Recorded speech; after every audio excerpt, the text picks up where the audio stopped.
Hi, I'm Rochelle. I decided to do my discussion post via video. It's a little bit easier on my brain this late at night. I'm a little sleepy. Um, so the first question that was asked is how would you describe capitalism, and are there terms or concepts that were unclear? This whole article and this whole discussion topic is really difficult for me because I definitely have not ever studied economics, definitely not the history of economics in any kind of meaningful way that helped me hang on to any of this information. So I felt like I was starting from scratch.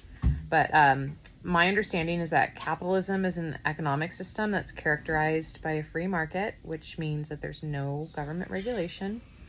It's driven by supply and demand, meaning that there's an exchange of like items or goods and labor services for money. And then its goal is to preserve private property and actually use to generate profit in the system.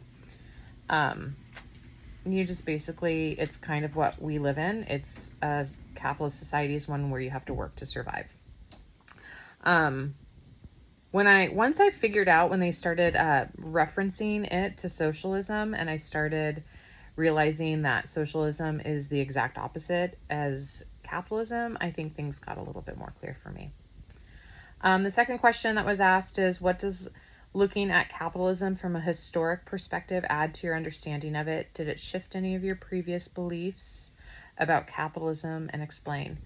Again, like I said, whatever history that was given to us in that podcast is what I got, because I don't remember really anything from like my undergrad or even high school. I don't remember any of it.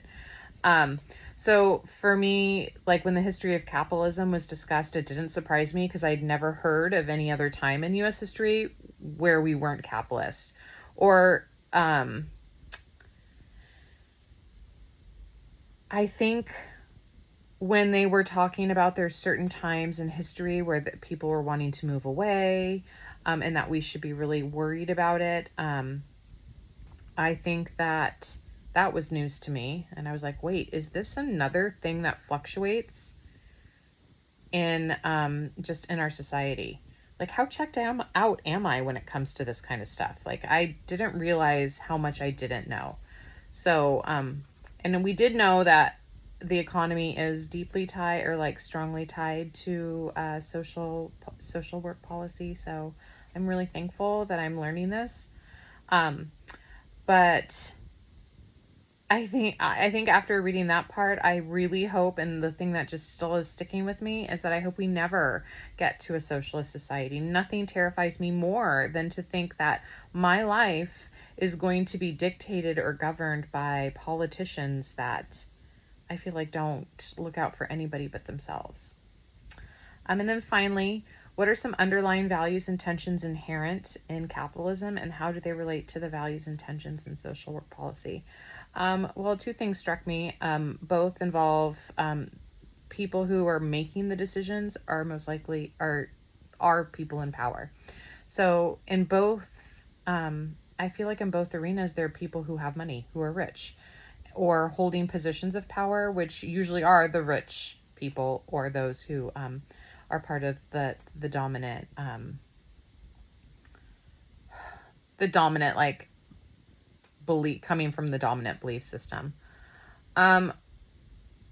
I thought it was also interesting that both in economic situations and I guess shouldn't be, because economics is so deeply tied to social work, so it's hard for me to even think about them separate.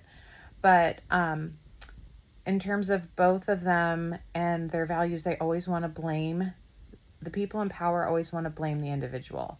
However, there was a time when businesses and the people in power had the opportunity or did make mistakes similar to individuals who need social help.